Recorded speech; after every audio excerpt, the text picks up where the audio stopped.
In the fields of poteet where the sun beats down, strawberries ripe and wearing their red gown.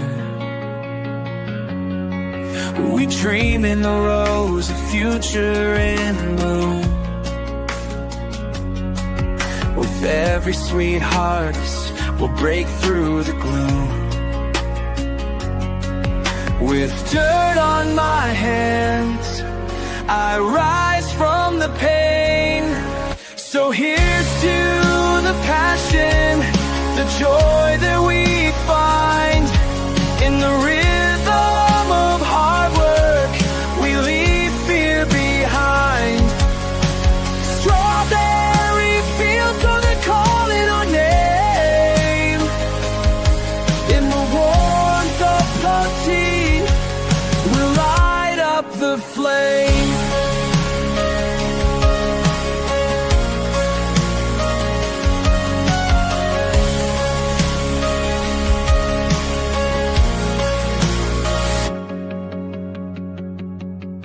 Each morning is hope as the dewdrops gleam. Together we toil for a common dream.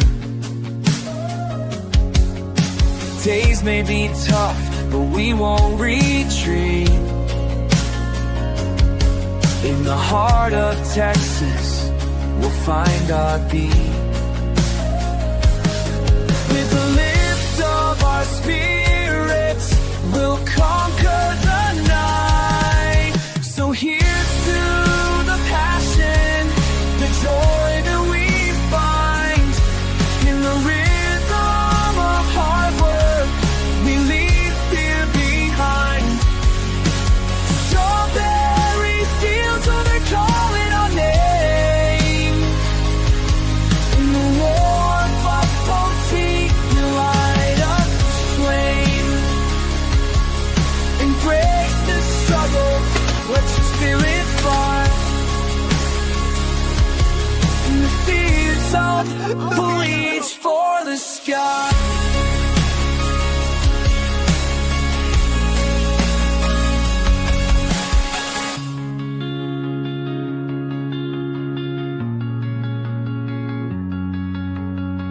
Embrace the stubble, let's just get it fly. In the fields of poteet, we'll reach for the sky. You've been trying, but you're nothing like me. You can make it, but you're not fooling me. I've never noticed that. Did you guys notice the hand reaching for the strawberry right at the start? I have never noticed that. I added that before the last show that we did, and I guess she didn't notice last time. I wasn't paying attention last time. Yeah, that's it. Hey everybody, welcome to the show. Welcome to SoTex Time, our 7th show. Woo. You got We're getting me. old. Oh yeah, this show is getting old. You got me, Pat West, and the beautiful. Joanna. Wait, this thing's reversed again. The beautiful Joanna is here on the show.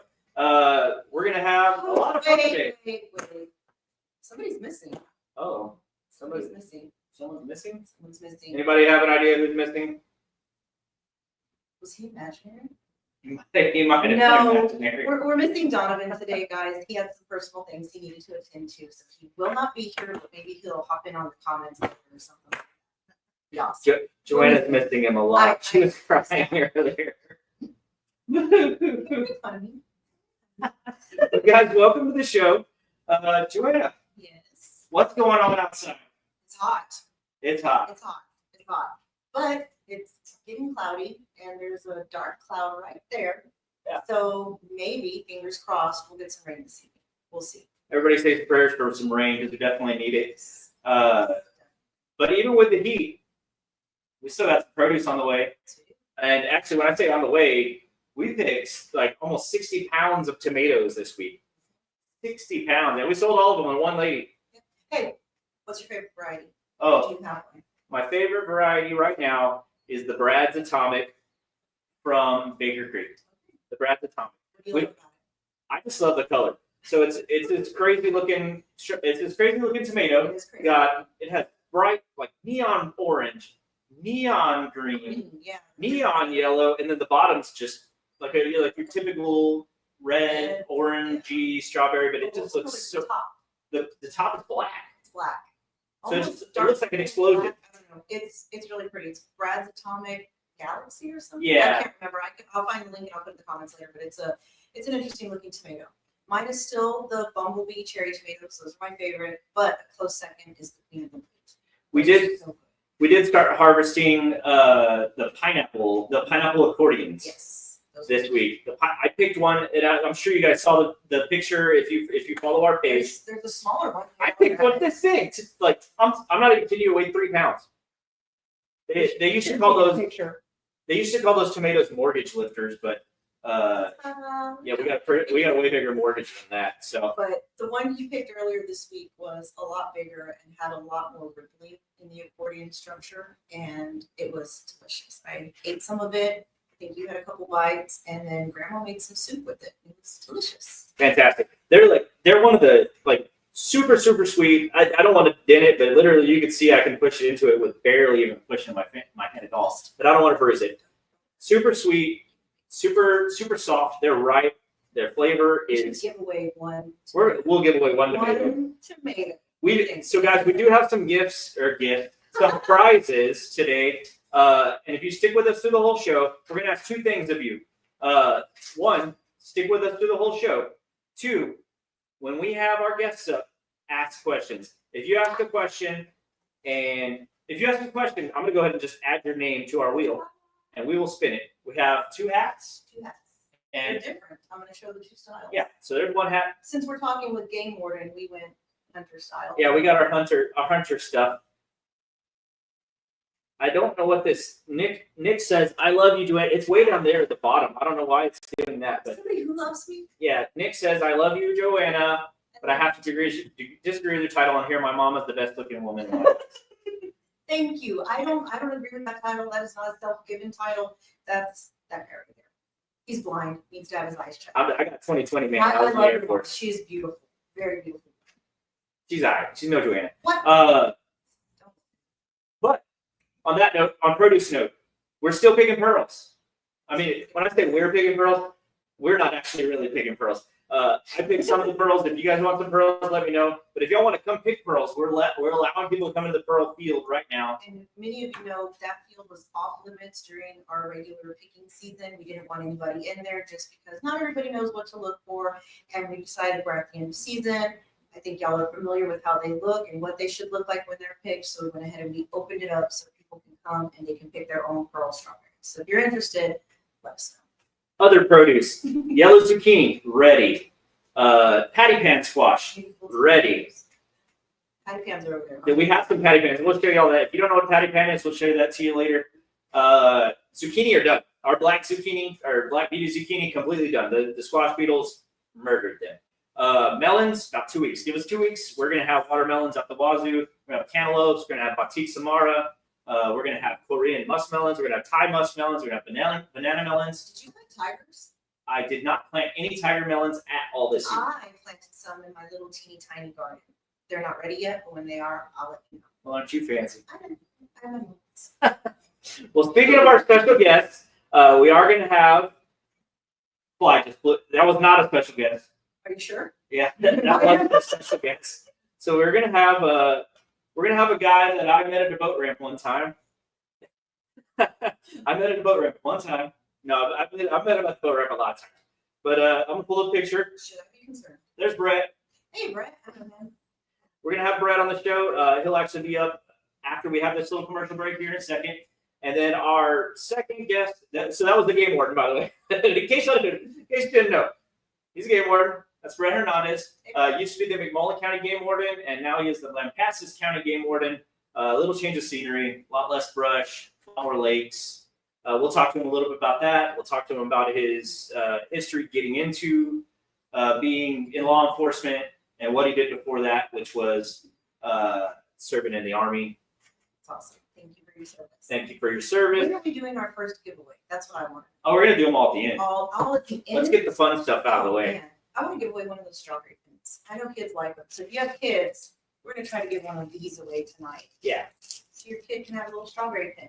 Hopefully they don't write on the wall. So stick with us. Our second guest after Brett, he hasn't even showed up yet. He's not even in the lobby yet, but he's trying to get home so he can be on the show. Minda says the tomatoes are yummy. Thanks, Miss Minda.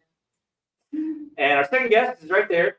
Kind of a blurry picture, but that is Game Warden Lieutenant Kevin Winters. He is, let me see if I can get his title correct. Go ahead. I had to practice this. You know how many times I screwed this up for the promo, trying to say what his title was? I don't know how many times he screwed it up. Go ahead. His title is the Assistant or Associate Director. I already got it wrong.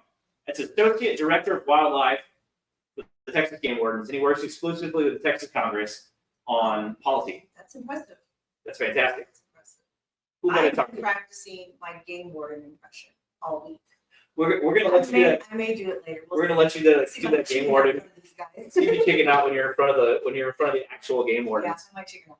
But guys, get ready for a fun show. We're gonna go to a really quick commercial break. But before we go to that break, I want to talk about our sponsor. Ooh, who's our sponsor this week? We have a sponsor. Do we know him? We know him. Our sponsor is the Backyard Kitchen, located at 985 Avenue H in Poteet, Texas. The Backyard Kitchen currently has a family combo deal that you can get 4 cheeseburgers, And a loaded fry. 1 with fry, 4 drinks for just $24.99. Can you believe that? That's a steal in this economy. Seriously, it's a steal. That's It's a steal. deal of a deal. But with that being said, I want you guys to see this new commercial. Let me know what you think of it.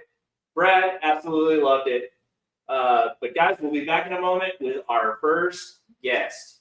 See you in a bit. Hey guys, Pat with SoTex here to talk to you about the Backyard Kitchen. Located at 973 Avenue H in Poteet, Texas, the Backyard Kitchen has all kinds of crazy stuff going on. Make sure to book them for your next event or go see them. This week, Tuesday through Thursday, they have their family meal deal for just $24.99. You can get 4 cheeseburgers, 4 drinks, and 1 large family loaded fry. That's a steal of a deal. Go see them at the Backyard Kitchen.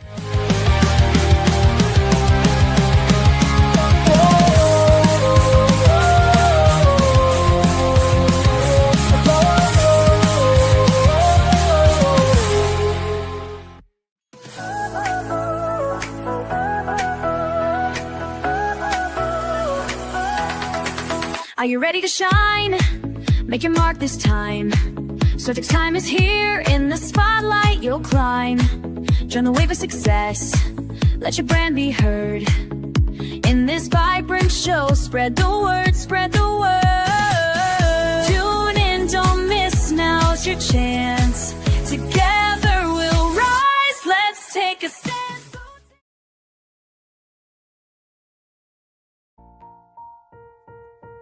We're back. We're back. We're back, guys. Welcome back to SoTex Time. We want to welcome in a guy that's a lot of fun to talk to. He might make some of y'all's heart race. I'm surprised he doesn't make your heart race. And not in the good way. The first time he did, but yeah, it'll make some of your hearts race whenever you see him at the boat ramp. How are you? Guys, Game Warden Brett Hernandez. How you doing, Brett? Good. How about y'all? Good. Every day's a holiday. That's my favorite response. Every day's a holiday. Why you like people? You really need to stop lying to you. Hey, speaking of holidays, Brett and I, before we even got on air, and before we even get started, Brett, because I wanted to go ahead and thank you for your service. Thank you too. Tell us what you did in the Army, first of all. Before we do any of that, tell us what you did in the Army. I was an airborne infantryman, so I jumped out of planes and was a knuckle dragger, pretty much. Everybody needs a knuckle dragger. Absolutely. That is absolutely the case. So when you were in the Army, I want to pull up some of those pictures. Let's Get see his here. Permission to show those pictures? Do I have your permission to show your pictures, Brett? Go ahead. I mean, you sent them to me, so. Yeah, exactly. So, how long were you in the Army? That's my first question. I did a total of like 4 years and 11 months. So just under 5 years, pretty much. So you did your mandatory tour when you sign on, basically. Yeah. Well, they had like a 3-year option and a 4-year, and the 5-year was the max I could choose. I was like, I'm gonna do the 5. Let me do it because I'm gonna be a career guy. That didn't work out, but yeah, just did the first initial contract and then got out. I know how that goes. We all go into it thinking we're going to be career guys, and then it doesn't quite work out that way. Yeah. For me, it was like I got about 3 years in, and they said, "Hey, yeah, you're not adept enough to be a pilot, so, and that's what we hired you for. So you can toodaloo." That's kind of how they went with me. So I had the unfortunate circumstance of having to go to SEER training before I went to pilot training, so I went through all the pain for nothing. Yeah, it was a really fun camping trip with a really, really bad ending. Yeah, I never got to go to that. I heard a lot of stories from the guys that went, and I was glad I didn't. Yeah, I saw this picture, and I guess this is from Airborne School. I'm going to pull it up here. That's from Airborne School, I'm guessing? That's from my unit up in Alaska. So I was with the 3509th up in Alaska. We were called the Arctic Airborne guys. We were the only airborne unit on, I guess, the west coast of the U.S. pretty much. Everybody else is either North Carolina or the other guys were in Italy. Or other than that, you're the special forces kind of guys. So we were the only West Coast guys that were airborne on that side. Joanne has a question for you. How did you like Alaska? I loved it. Oh my gosh. If I could live anywhere else, honestly, Alaska. Wow. Yeah. Okay. Yeah. It's Cold truly Texas the last is where we're at. it's truly the last frontier. I mean, it is wild out there. Everybody, what were you saying, Joanna? No, I have a cousin in Alaska, and she's also in the Army. She's serving up there with her husband. We're really proud of her, and of course, pray and think about it every day. Make sure she gets home safe when she's done with her career in the military. Yeah, cool. So that when I saw the ice, it reminded me of what all the SEER, or when I saw the snow, what the SEER trainers told us about of what they had to go through to become SEER trainers.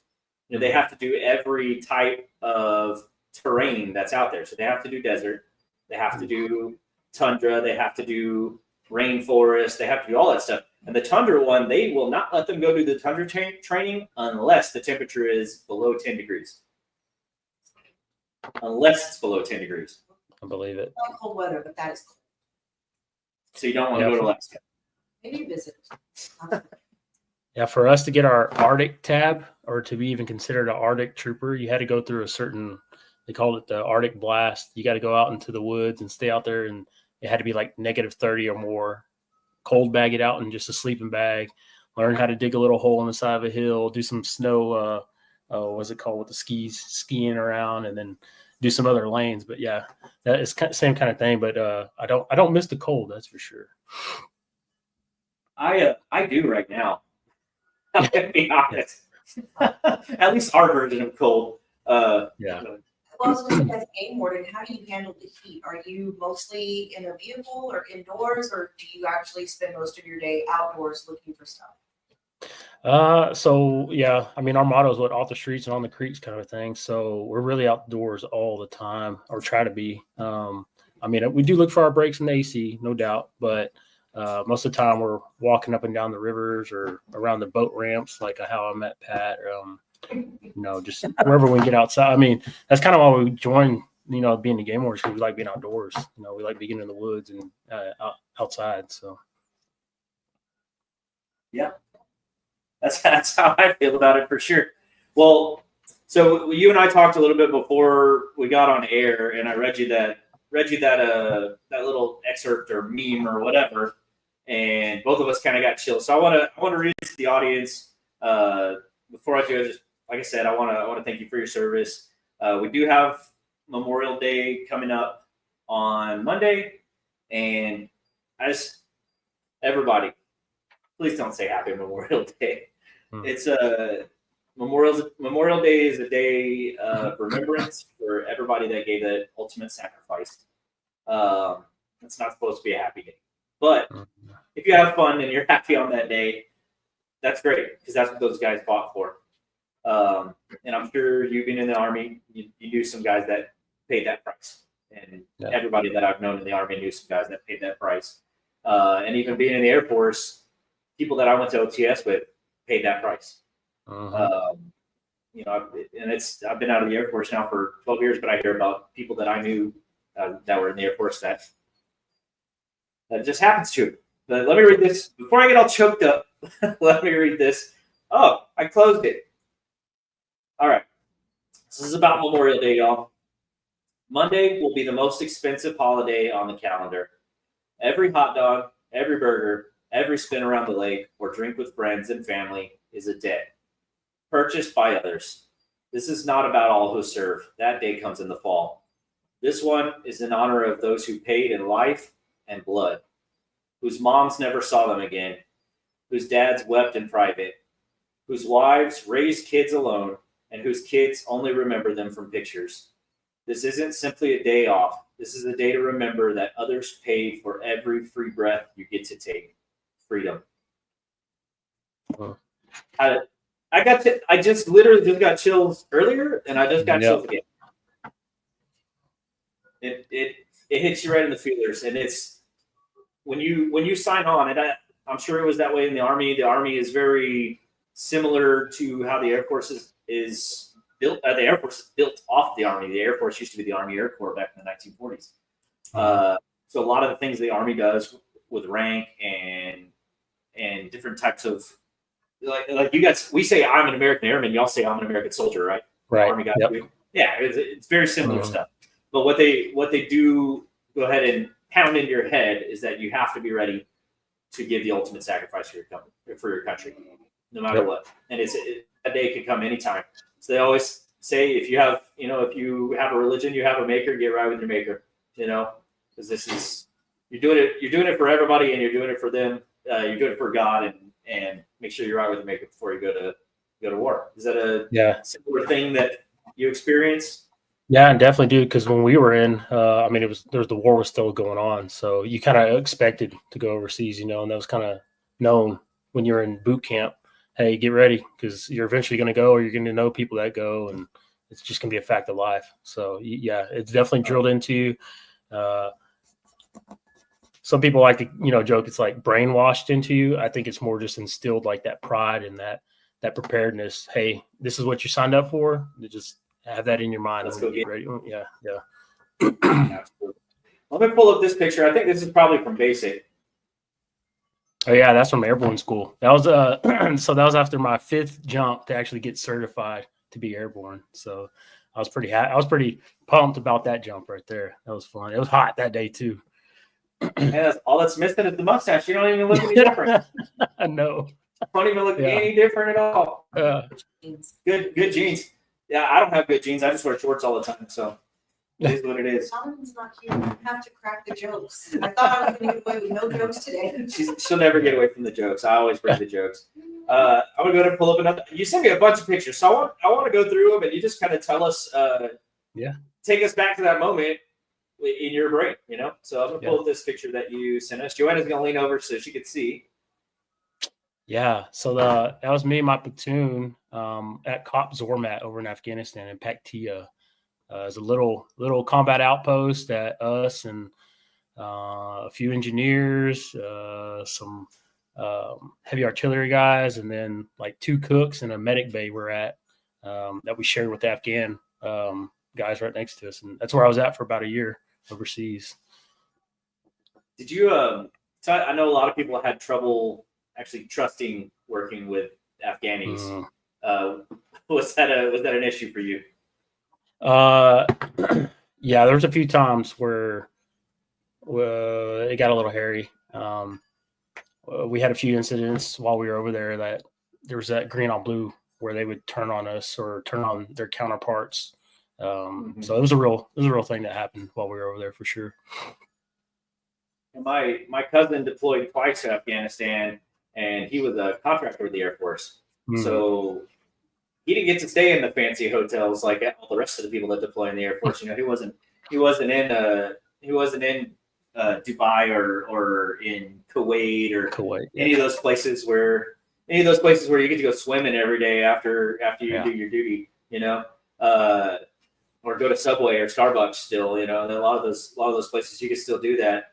I was in the reserve, so my brother-in-law said, "Hey, roughing it." He always said, "Roughing it in the Army is you're sleeping in a sand dune. You're digging a hole and you're sleeping in a foxhole. Roughing it in the Marines is you're sleeping in a air-conditioned tent." And then he said, "Roughing it in the Air Force is you're in the La Quinta." Is that about accurate? Yeah. Yeah. Well, my cousin wasn't one of those. He was a contractor, so he was always in the fob with all the Army guys, and then he would fly sometimes an hour and a half in an Army Black Hawk to these villages and stuff where they had destroyed. The military had destroyed the whole village, and then he's going to have to talk to these people to contract with them to rebuild their town after we destroyed it. So you can only imagine, like, armed guards. He's always armed because these people were angry. Yeah, I'm sure. You gotta deal with. Yeah, I doubt he was well liked at first when he first came in. I'm sure. Yeah. He's a likable guy, but I'm sure they. Circumstances. But Yeah, it's he's a kind of real like a game likable warden, guy. the position. Like when you come up to people, initially people are like, I don't know if I like you yet. Yeah, you gotta kind of feel them out a little bit. Yeah. Well, let me pull up this next picture here. I'm just gonna go straight down the pictures here. Yeah. And actually, I think I got a picture of you in a police officer uniform. Is that correct? Yeah, I think I have one. Yeah. Let me pull that up. Yeah. So that's when I was a deputy at Bell County. That was right after I got out of the military. That was our midnight patrol crew. So I was on midnights for about 2.5 years, and that was our crew right there. Oh, that's cool. How did you get into law enforcement, and how did you end up in Texas? So born and raised in Belton, which is in Central Texas. So I'm a Texas guy, born a Texan to the heart. But so I knew I was getting out of the military, and I transitioned back here in Texas. I actually came back to Fort Hood when it was still Fort Hood, to ETS. And I knew I wanted to do law enforcement. So right before I got out, my father-in-law worked at Bell County, and he's, I think, a captain and a major there. And so he helped me get on as a jailer. And that's kind of how it just started. Started as a jailer, then eventually went to the police academy. Just kind of made my way up to the ranks pretty much to get the patrol. Guys, I'm going to talk to the audience real quick. Guys, if you have questions, please put questions in the comments. At the end of this session, we'll pull them up. If you don't have any questions, then I'm just going to keep on asking questions. And nobody wants to hear me keep talking. So, guys, if you have questions, I can see the questions off on the side, and then we can also pull up the questions. I can't see that because I'm half blind. But if you guys have any questions about what Brett's talking to us about, or when we get to the end of it, you have game law related questions, which I'm sure Brett would be super thrilled to talk about. If you have game law related questions, please put them on there. If they're really dumb, I'm not reading them. So I already told Brett I'm not going to read the really dumb ones. But if you got some good ones, if you got some good questions, we'll talk about those. Let me pull up the next picture. I'm just going to go down the list here. All right. So this is a really special one to me. I say that it's kind of a weird, but that was right after I earned my CIB, which for people who don't know is a combat infantry badge. So that group right there, half of those guys had just earned that badge on our last little operation. And so it was kind of like a welcome to the club to everybody else who already has it. You get punched in the chest with it to make you kind of like get those blood wing kind of thing. Yeah, without the backers. And it's kind of like a rite of passage. But man, I was pretty proud of that moment because, as an infantry guy, that's kind of what you want is that CIB.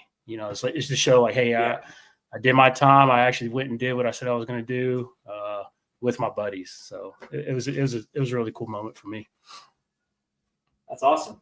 That's kind of similar to what the Marines do, right? Where they punch the emblem into their chest, like it's part of my buddy.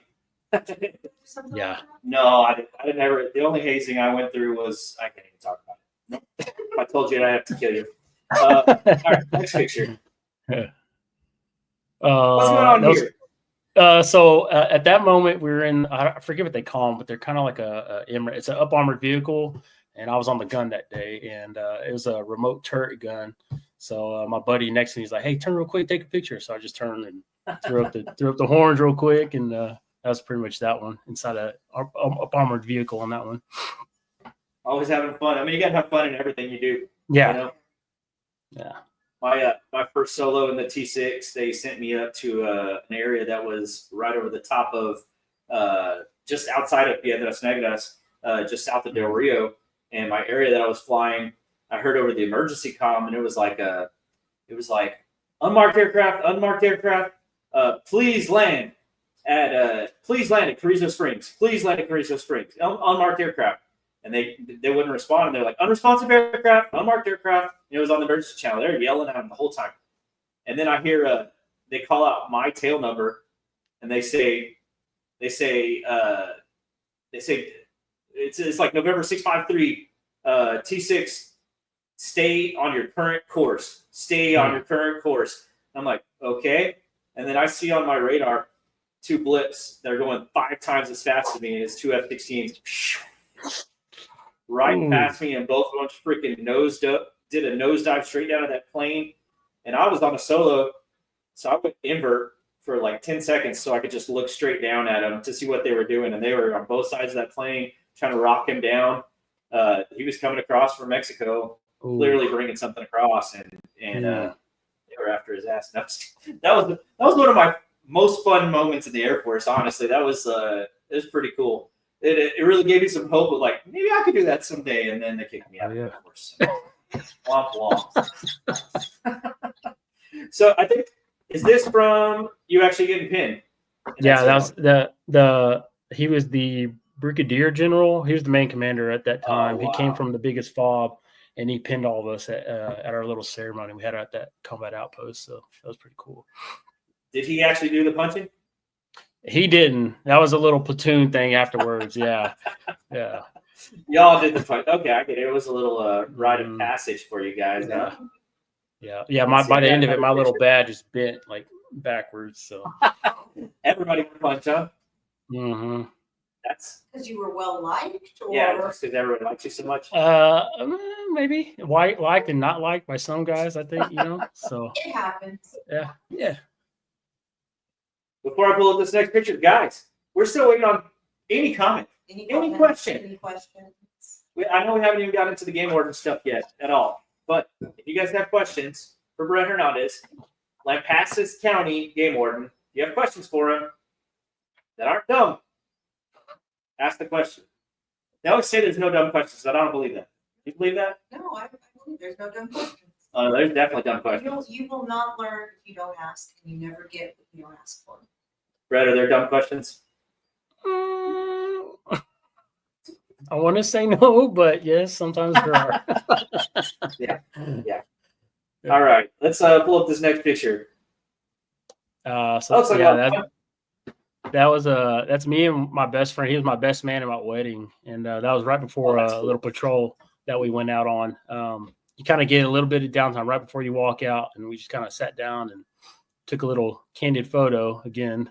But can't see who else is in that photo, but yeah, that's me and my best friend in the Army. We still talk, and I just saw him this past fall too, so that's pretty cool.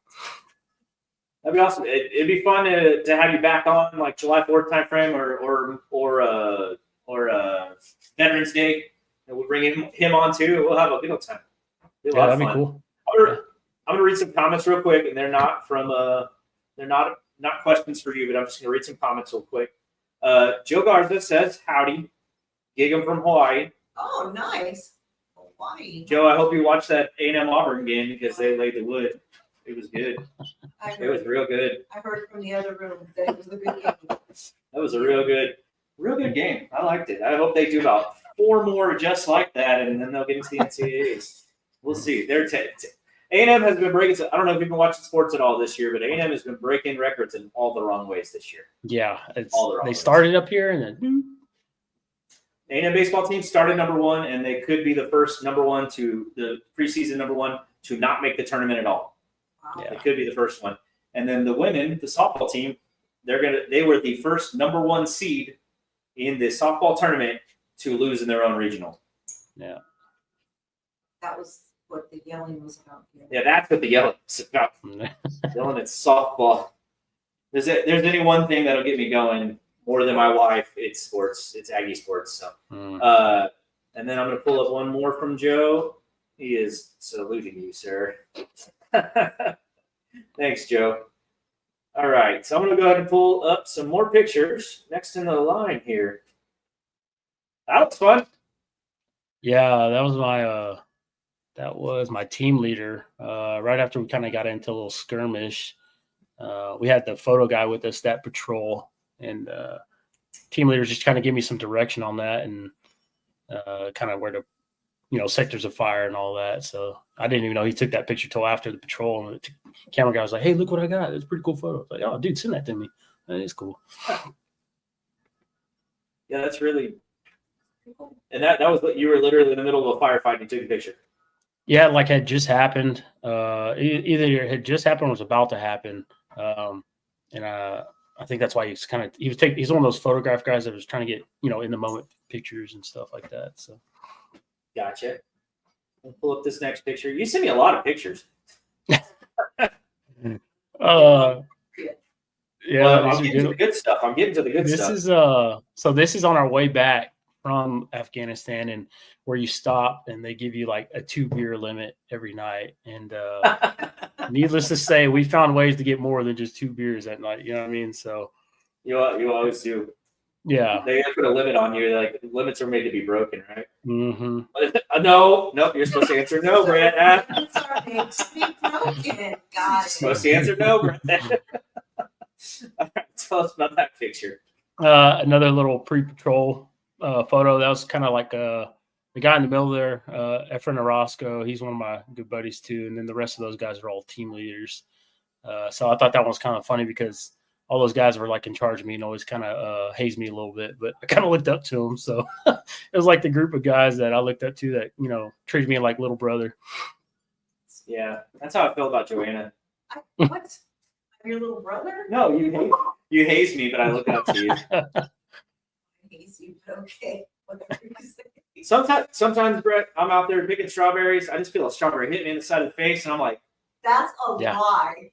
That's a lie. You believe Maybe a little foot push or something. 2, it's usually me that's getting hit by the strawberries. Hey, back me up on this. All hazing every day, all day, every day. No. That's a cool picture.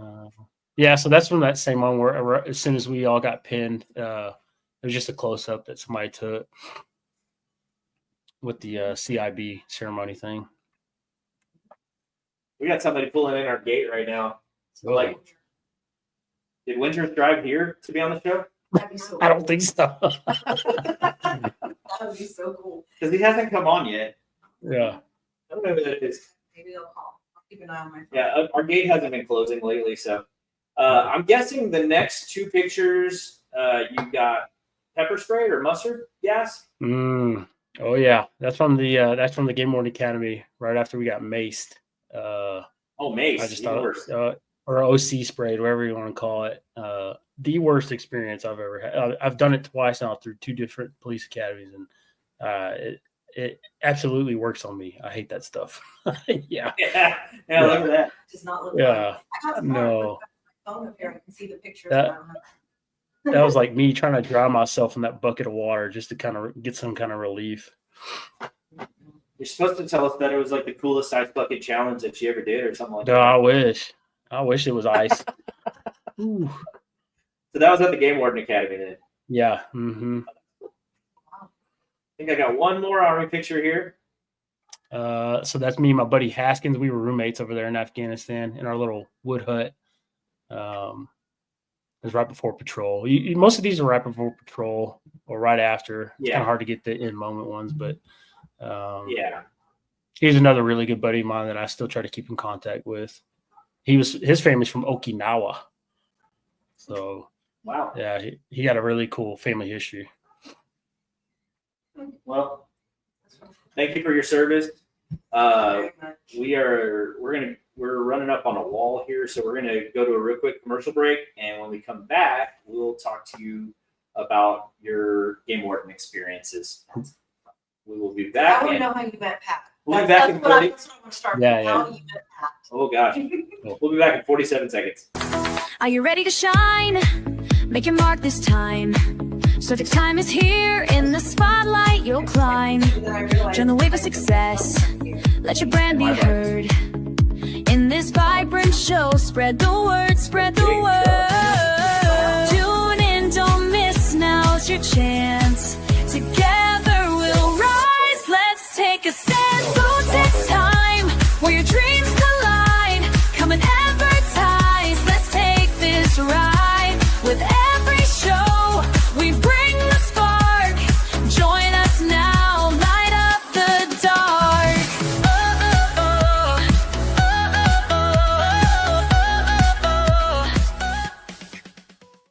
In the heart of Texas, where the stars shine bright, hitching We're a ride on a warm summer We're back. night. We're back. We're still trying to All figure the out. stations. We're over here still trying to figure out who came in our gate. Oh well. Stranger danger. Stranger danger. Still waiting on winners too, but we'll go into a little bit about what's that? Go ahead. I think he just sent me a message, said he's in the backstage, whatever that is. Oh. Gotta let him in. Oh, he's There right he there. is. He's I hiding. didn't even see that we had him down there. So Bring him I'm gonna go ahead and bring him in. Cool. We'll still talk to you a little bit more about your Game Warden stuff, but ladies and gentlemen, please welcome to the stage. That's in it. Kevin Winters. Hey Kevin, how's it going? Hey, good afternoon. How y'all doing? Appreciate y'all for having me Every on. day's a holiday. Yeah, no, we're glad you're here. We were just about to talk to Brett about how Joanna wants to know how Brett met me. Yes. How did you meet? Oh, Very I'm mind want to know. I'm actually kind of jealous because like Brant had a lot of selfies that he shared with y'all, and I don't think I sent that many. So Oh man. Yeah, no, you sent us some cool stuff, man. And I'm like, I'm rare and ready to go to talk about it, but we gotta let Brett tell us a little. Brett was a model in the Army. That's what it was. He was Yeah, a He was model. actually a model. Yeah. Yeah. All right. So how did y'all meet? So gosh, I think it was my first duck season there on Choke Canyon Reservoir. And I ran into Pat and some of his guys, and Pat was just straight up with me the whole time. He helped me actually learn birds because I didn't know my ducks very well. And I came to Pat when I didn't know my birds. Like, hey, Pat, what is this, dude? You got to help me on this. So Pat was like my go-to guy. Really, he was like I don't want to throw him or blast him, but he's kind of my eyes and ears out there when I couldn't be. Yeah. Yeah. I I didn't rat anybody out. no, he didn't rat nobody out, but he helped me learn the lake, helped me learn my ducks. So I owe Pat a lot for learning waterfowl. He's a Yeah. big time help out there. I tell a story to some of my clients about a time that you and the Live Oak Warden were at the 99 ramp. And you and the Live Oak Warden are at the 99 ramp, and I came up and on one of my client stringers that had 2 canvasback hens and a redhead hen, and he looked at the customer. He says, "I'm gonna have to write you a damn ticket." And I was like, "The hell you are!" And you just started laughing. You're gonna tell him how to do his job? You just started laughing, and he's like, "Why are you laughing?" And you're like, "You should probably listen to him. He sees these birds every day." And the guy's like, "What is this? What are these then?" And I was like, "It's 2 canvasbacks and a redhead." And he goes, "Really?" And I was like, "Yeah, there's this fancy thing called Google. You should try it sometime." And he just started laughing too. It was all good. And there was definitely a bunch of birds where I was stumped, and I think I sent you and some of your other guys, like, "Hey, what is this?"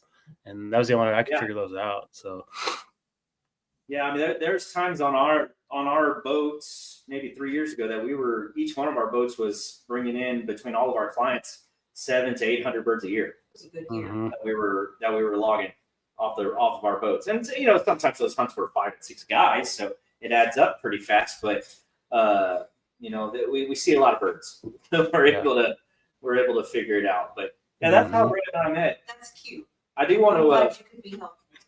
We weren't telling him how to do his job.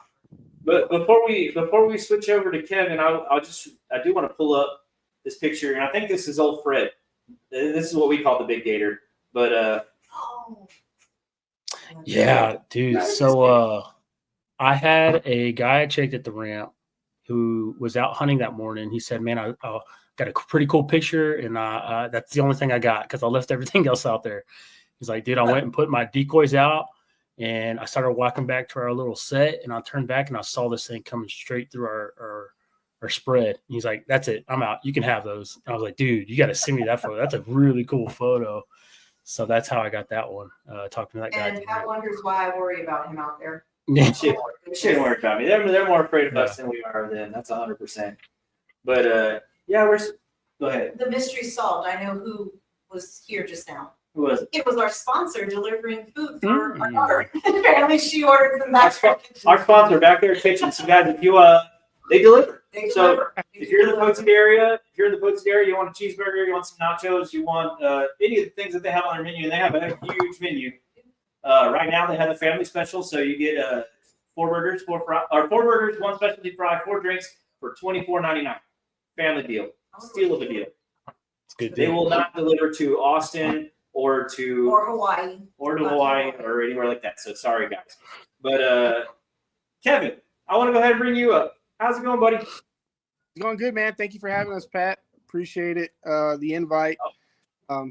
You've always been good with us. So I'm glad to be able to come on and talk with you guys for a little bit. Yes, sir. So tell us a little bit about yourself. You're from San Antonio, right? Yeah, well, that's what I'm going to tell you. I'm originally from LA, but I got to Texas. From where? So, yeah, I was born out in Bellflower, California, and then yeah, man. He got here as soon as he could. Yes, I did, man. I got here as fast as I could, and I'm Texas. I'm a Longhorn fan, so sorry, but even keeps adding up. So we'll talk to Kevin later. No. Yeah. But, Oh, man. yeah, grew up there, the west side of San Antonio, John Jay High School, and then from there I ended up graduating from A&M San Antonio there. So, yeah, man, that's where all my family's rooted. Now that I'm up here in Austin at headquarters, I'm actually living just north of Canyon Lake, so it's not too bad. Yeah. How's the lake looking this year? Yeah, there's no water. So it's pretty low. Not nearly as bad as the rest of the lakes around, I'll tell you that. Yeah, it's pretty sad. We do definitely need that rain. So Kevin, what is your official title? Because I've tried to say it over and over again, and I always get tongue-tied. So just recently I promoted in March to Assistant Commander of Wildlife Enforcement. So I'm up at headquarters in Austin. Yeah, you were close, man. And, it was good. It's all good. It's game warden at the end of the day. So, yeah. But yeah, I'm up there in Austin. There at headquarters. I'm not a grunt, man, working anymore in the field. I don't do any more cool stuff. So I kind of miss it. Behind a desk now and just working on the computer for the most part. What is your degree in from A&M San Antonio? I'm sorry? Your degree from A&M San Antonio, what is your degree? So I got my degree in criminology. So I got a Bachelor of Applied Arts and Science in criminology. Yes, ma'am. That's awesome. We got a son studying that, so it's good to know that that degree will get you far. I think you've met him, Brett. I think he's actually Brett has met him. He's actually been on the boat with me when you were at the boat ramp. I tried to get him to be a game warden, and he said, I can't remember what he said. He said his school's almost impossible to get into. And I think I actually read that in your bio, Kevin. You said that you were so happy to get into game warden school because it's like less than 3% of people that apply get in. It's almost like getting into Harvard of criminal. Yeah, it's a very selective process to be a Texas game warden. With the fact that you also got to have a 4-year bachelor's degree. We have a lot of our veterans and prior LE that apply, but there's no substitute for the college degree. So with that, and then obviously, we had the show pop off, Lone Star Law. And so when I applied, I think we had like 1,600 or 1,700 applicants for 40 spots. And so they really go through there and filter, through the applicants and try to get the best applicants for the job. Speaking of Lone Star Law, Joanna has something that she wants to do. Why don't you tell them what you were going to say about I will. But speaking of Lone Star Law, All right. Joanna wants to Here we do go. her I got best game warden impression. I got And you this. see if she's good to go to Let school. me know if I did it right. Hey y'all, mind opening that ice chest for me? How'd I do? How'd I do? That's pretty good. I Yeah. like it. Like it. Yeah. You could totally be a game warden. Y'all want to see my impression? Yeah, let's see it. Go ahead. You can All right. you can trouble. I'm not in trouble. All right, here goes my impression. All right, guys. Just go ahead and confess to me, and things will be a lot easier. Hired, man. You're hired. You got to get that one piece of evidence, which is the only piece of evidence, which is their confession, right? Yeah. Sometimes it Watch is. that show. Every time you watch Lone Star Law. They say that, and I've always asked Pat, has anybody ever asked you that when you're out there? Have they ever said, hey, just give us a confession? And his response is, no, I've never done anything wrong. So there you go. That's the right answer, right? Eat the system, Pat. Well, Mm-mm. there it is.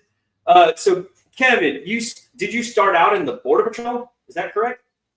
No, I actually started out in the PD, Pat. I worked. Okay. It was kind of a deal. I've always wanted to be a Texas game warden. I looked it up when I was in high school, and I was like, man, this is something that I want to do after I met my first game warden. Not growing up in the country, right? I grew up inner city San Antonio on the west side, but me and my buddies loved to fish, and got introduced to hunting by my high school coach. So he took me hunting, me and my buddies, on his place out in Medina County, and at that point, I met my first game warden. Luckily, we were doing everything right, and I thought, man, that's cool. We get to go out and work, check hunters, wear a cowboy hat to work. And once I found out you make your own schedule and your own hours, I was like, man, I'm sold. The one thing that kind of kept me held up was the degree, right? Like being in law enforcement and going to get a 4-year degree, it was tough. And so I kind of got my feet wet working at the PD locally here in Converse. And then from there, I told myself, well, damn, man, what can I do that's close to being a game warden? I was like, the show popped off, Border Wars. I was like, man, I'm going to go be a Border Patrol agent.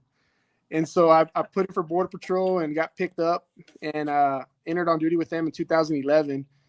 And during that time, I still had that ambition, man. I wanted to be a game warden. So while I was an agent, I was doing ride-alongs with game warden. And so finally, 2014, I'm sorry, I made the choice. I was like, you know what? I'm leaving the patrol, and I'm going to finish up school back in San Antonio. And so came back and worked with Live Oak PD until I finished my degree, and I got on with the game warden in 2016. But yeah, I've been in law enforcement since I was 20 years old in 2 months. Just turned 37 actually yesterday, so it's been a little bit of a ride. Happy birthday. Happy birthday. Thanks. So but I do want to go back to the Border Patrol stuff, because you sent me a really cool picture from Border Patrol stuff. Let me pull it up for everybody to see here. That's a big bus. yeah, man, that was and that thing about it, Pat, is it wasn't uncommon, for us to get those kind of loads of dope coming across the border. So I worked in Eagle Pass, and I worked at the South Station, and so we had about 300 agents out of that station, and we covered about 50 miles of riverfront. And so that particular night, we had some drawbridge camos that took a hit, and so we responded out there, and we started tracking these guys. Well, we kind of picked up on the tracks and started moving on them. And as we're pushing the sign, we're getting closer to a highway, which was 2644 out there near El Indio, Texas, which kind of goes up 2644. We run up to Carrizo Springs. And so you kind of start figuring out the different paths and what kind of traffic you have. Sometimes it's just human traffic, and a lot of time your dope traffic kind of parallels the roads. And so we actually ran up on these guys and got pretty close on them that they got kind of scared. And so they ended up putting these all under bunch of mesquite out there, and we kept on pushing the sign and found all these bundles. So it was pretty cool, man. I gotta get Joanna a charger cord for her phone real quick, because that's our internet. So you got it? Yeah. All right. Sorry. Let me go ahead and drop that picture down. So I do have some pictures from when you were actually out in the field doing the fun stuff. Yeah. So I did read that you were able to work your way into K9, and I see a picture of that. how were you able to do that, and how did you enjoy actually working with dogs in law enforcement? Man, I loved it. I actually had went from Laredo and was down there for about almost 3 years. Enjoyed it, man. That's where I got to meet Brett, and get to work with him down there in that area because we were in the same district. After being down there for a few years, I had a few cases, and I kind of wanted to target, some commercial market out, saltwater, because that's pretty much you hear from a lot of game wardens. That's all the hard work, right? Working the commercial saltwater enforcement, and so went out to Harris County, moved up to Houston, moved the whole family up there. And literally, we were there probably about 10 months, man. And the job posting came out for K9, and one of the positions was to be in San Antonio. And so while I was in Houston, I had some luck with making some shark fin cases. And so, man, I was like, dude, what would be cool is if I get a dog and actually make it a shark fin dog, a dog that can detect shark fin. And that was kind of my realm, was doing some more of the non-traditional stuff. And that picture you just pulled up is actually the largest shark fin case in game warden history right there. It was at a market there in Houston where I seized about 861 whole shark fins. Wow. So the goal of the canine program was trying to develop a new dog, well, not a new dog, but develop a canine dog that was able to detect shark fin. And we were able to do that. And my canine team allowed me to run with that. And so we had some success, and we actually had a pretty big case that we made out in San Antonio that made national news, where a restaurant here in San Antonio had shark fins in the back. I remember that. Wow. But I remember hearing about that. Is this a picture of the whole bust right there? Yeah, and you see those longhorns that I'm throwing up too? Unfortunately. I'm surprised you fans, man. But yeah, that's part of the. I usually just think it's people doing the sign of the devil, like that's your religion, Yeah. I would say they're number two, rather than number one. But go ahead. Sorry. No. And like I said, the whole shark fin deal, the industry, man, it's a black market deal, right? And so a lot of that shark fin, when I was going out there checking out the labels, everything was running anywhere between $450 to $650 a pound for shark fin. Wow. And so it was a huge market. We guesstimated that the seizure that I had on that day at that market was probably close to $100,000 based off what they had it listed as. And a lot of it's used for shark fins. Yeah, shark fin soup is a big deal. You get when you go to a restaurant and you order a small bowl of wonton soup, right? Very small. That same bowl of shark fin soup goes for $88 if you go at a restaurant that sells it. But it's definitely one of those black market item products that they're not going to sell to anybody. And so it's pretty cool. There's a lot of stuff to be done, especially in that illegal wildlife trade. So I had some fun with that. So you guys, or you said that you actually were able to work in the same district as Brett. Have y'all ever been on cases together? We probably had some saturation dove patrols that we were working together, but not like, I don't think we have any cases, man. We just parked together. Yeah. We were on the Murchison together when I was throwing up all over the place. Yeah. Perfect. So we have this long range vessel patrol that goes out. Yeah. And it was out of Port Isabel down in South Padre. And I was like, yeah, I'm gonna go try it out. It's cool. Man, I threw up the whole time. And I was out on the back deck. These guys are over here taking pictures of me on the little camera and everything. And yeah, I was pumping the water. Yeah, no, yeah, absolutely got you. Hey, did we get I can't remember. Did we get a lancha on that one? I think a lancha and a long line. Yeah. So yeah, we had a lancha. I think if that's the one, I remember because we were out there and we had some guys come in from Mexico into U.S. waters, and they had a refrigerator full of red snapper. Mm-hmm. I remember seeing that in the news too. Yeah. So now, but yeah, that's probably the closest we got to work, because I think, what year did you come out, Brett? I was 2020. Okay, yeah. No. 19, no? It was 1920. Yeah, it was one of those. It was a short period of time because I left Webb County in 19.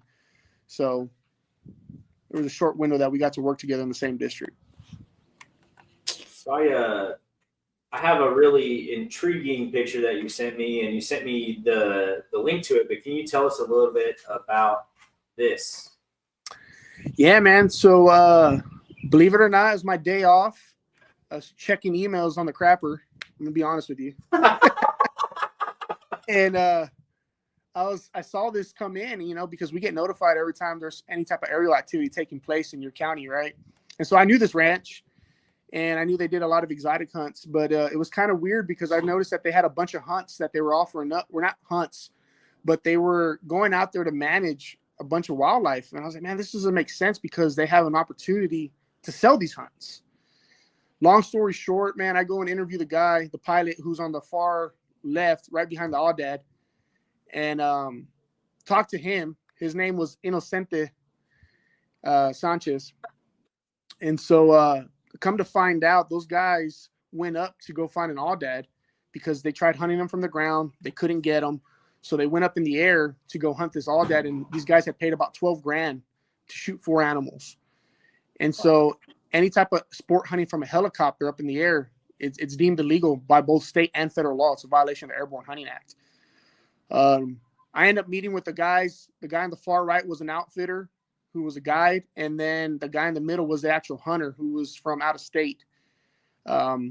They all admitted that they just went up there for fun, man, to try to hunt the animal. The guy was trying to fill a $12,000 bag, and he worked for the oil companies, and so they were just trying to get it filled. So they thought it'd be easy to go up in a helicopter and shoot these animals. So they ended up shooting this Aoudad that was out on the property, and then they ended up noticing that there was a black buck inside of a high fence enclosure. So he ended up shooting the black buck while I was inside the high fence from the helicopter. And so long story short on that part too, the guy was from out of state, was claiming to be a Texas resident, had a Texas resident license, hunting license, when he wasn't a resident. He was an out-of-state resident. And so we ended up getting him prosecuted through the U.S. Southern District Court, and all 4 of them ended up pleading guilty. We had the landowner who approved for them to go out there and do that, the pilot, the hunter himself, and as well as the outfitter, all pled guilty in federal court. And it was the first Airborne Hunting Act case, as far as we know, to get prosecuted federally in like almost over 20 years.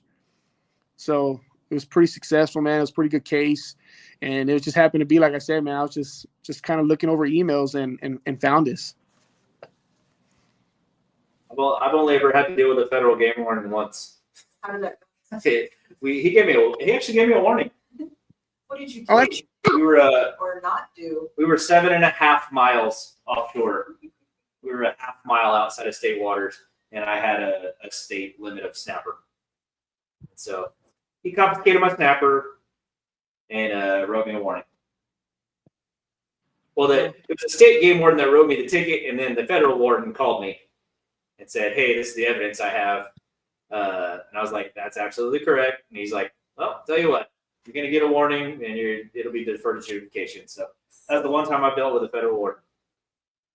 They were real nice to you, man. Yeah. I showed him on my track. He didn't make you admit it? No, I admitted it. I admitted it. I showed him on my track where I was trying to go, and then where my boat actually was, and he was like, "Yeah, no, you were about a half mile outside of state waters, so you done messed up." Yeah. Nah, It's what it is.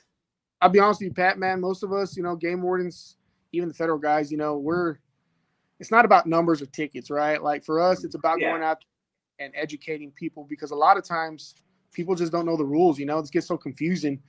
And so, 95, 98% of our people that we encounter, it's just a compliance check. Everybody's good people. They're out there doing the right things. And every now and then you'll catch that person that's intentionally trying to break the law. And that's, very few, far between. We deal with a lot of great people here in Texas. So it makes our job easy for sure. I got a bunch of pictures that I can pull up, and I have one picture or several pictures that you sent me that are especially going to pique her interest. Well, my camera's reversed, so I'm pointing at her right now, but actually she's right there. So Bunch with this grid that we have. yeah, I think I have my camera reversed. But let me pull this picture up. Can you tell us a little bit about that? Let me get closer so I can look. Well, this isn't going to be the one, but this is. Yeah, man, I was a lot skinnier back then. Weren't we all? Yeah, man, it got me looking back. But no, so this case was kind of a unique deal. Back in like 2017, man, I was out in Laredo working as a game warden. I get a call about a black bear that had been hit off of 83. And so I was like, man, I need to go check this out. You know, like I need to go find this black bear that got hit. And so I run out there and I can't find it. And so I'm like, man, what is going on? There was blood all over the road on the picture that I got. So I was like, it has to be here somewhere. Well, me being a game warden, right, I was kind of pulling a Brett, man. I actually started taking selfies of myself out there. It started snowing. So I like to give Brett a hard time, man. He's my boy. So, but I started taking pictures of myself because it started snowing that night. And out of nowhere, I see some headlights coming out of a ranch. And so I go out there to go make contact with them, you know, just kind of say, hey, man, what's going on? You know, got a report of a bear that's supposed to be right in this area and it's nowhere to be found. And this was already close to about 11:30 midnight. And so I'm talking to the guys and they come up to me speaking Spanish. And I'm like, all right, cool. I speak Spanish. So I'm like, hey, I tell him who I am, what I'm doing. And he goes, well, you can't come in here.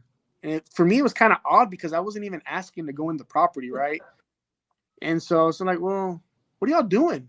And they were like saying, oh, we're picking up some tables. And I was like, this is the middle of the night, middle of nowhere. And I got a report of a bear just getting hit. Like something's not adding up. Well, about that time, 2 of the guys come out of the brush. So there's now 4 guys and I'm by myself out in the middle of nowhere. I'm out of my truck. And you just kind of get that gut feeling, man. You're like, man, something's up, you know? And just not judging, but kind of criminally profiling, right? You kind of see like, hey, something's up here. And I picked up on some of the guys' tattoos that he had that were gang affiliated tattoos. He ended up being part of the Mexican mafia. And ended up having a conversation, real cool, very laid back. So what I ended up doing, I was like, man, there's something going on here. So I pulled out and I parked down the highway and I literally backed my truck blacked out into the brush. And I'm just sitting there. And these guys rolled through about 30 minutes later. And I was like, man, this bear's probably somewhere on that property. So I go in there to go inspect, try to find this black bear. And I end up running to a little fence on the ground. I'm like, what is this fence? There was a light in the back of the property where it was a low fence property. And there was a light and I could see it. And I was like, what are they doing? I was like, man, maybe they're skinning out this bear or something, you know? But I couldn't hear nobody. So I walked back there. And I see this little corral, and I look down, there's a big old hole, and I'm like, holy crap, there's an alligator in here. And so there's like this alligator that I'm on, but it was at night.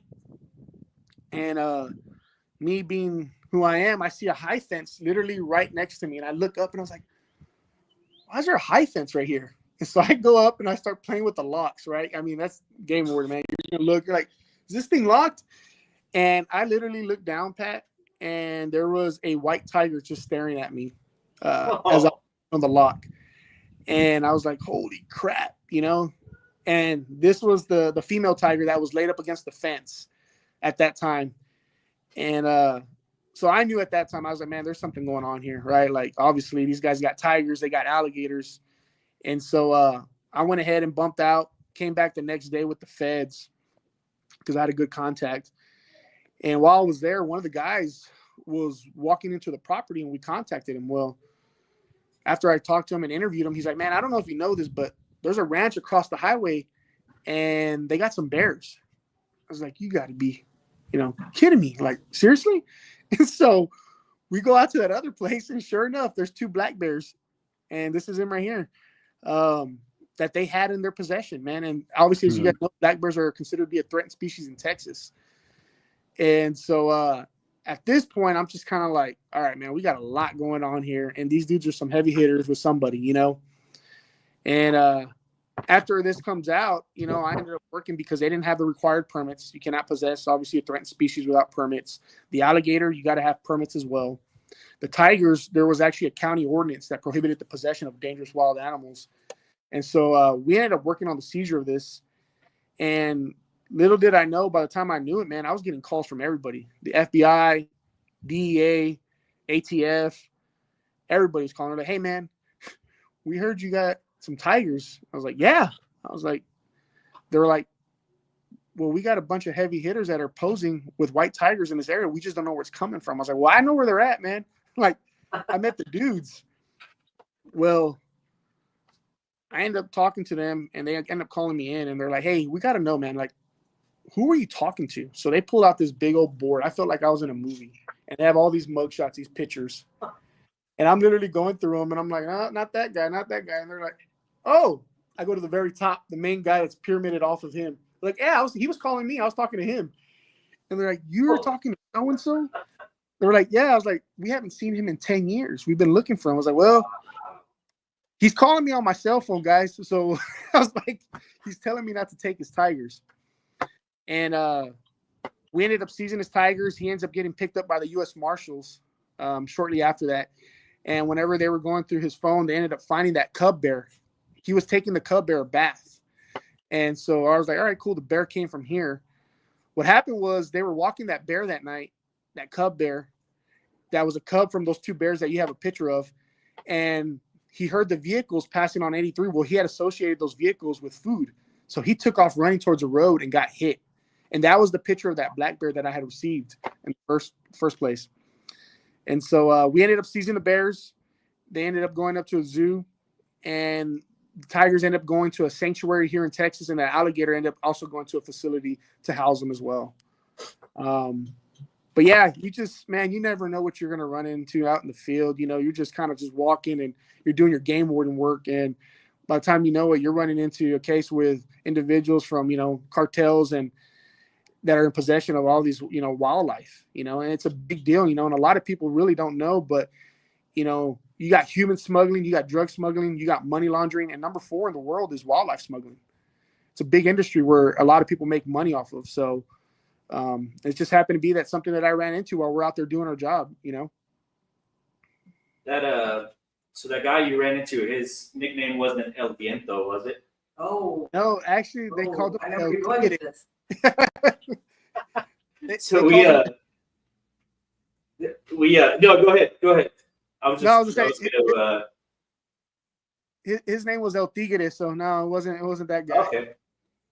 So we have a friend that we had on the show 2 weeks ago. He wrote a book called Shadows Over Poteet, which I really recommend getting it. We could probably get y'all a copy for free if y'all want to read it. It's 120 pages. It's a short read, but it's a good read.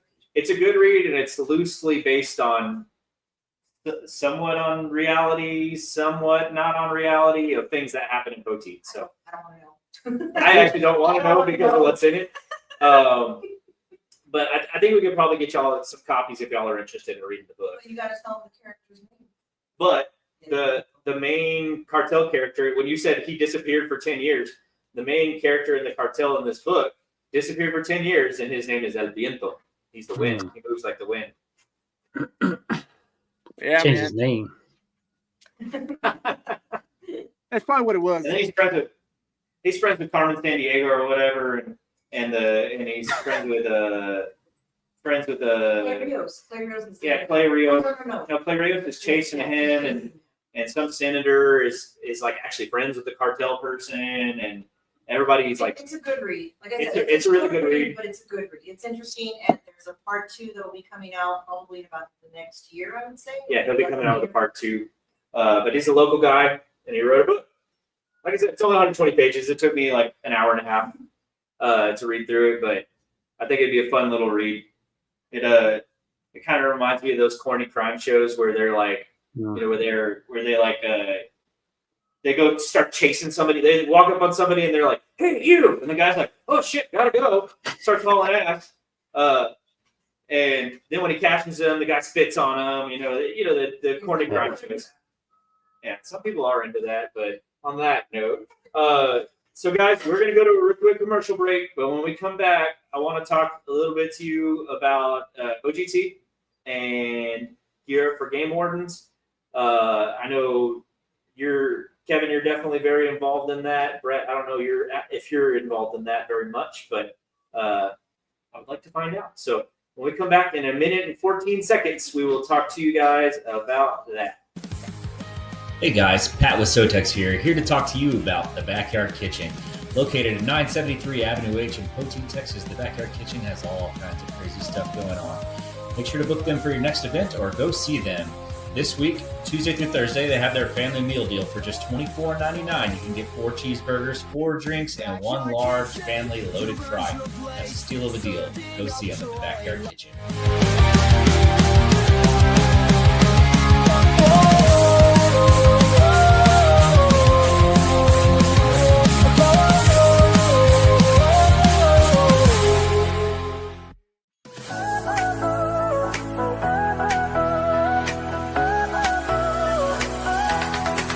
Are you ready to shine? Make your mark this time. SoTex Time is here. In the spotlight you'll climb. Join the wave of success. Let your brand be heard. In this vibrant show, spread the word, spread the word. Tune in, don't miss, now's your chance. Together we'll rise, let's take a stand.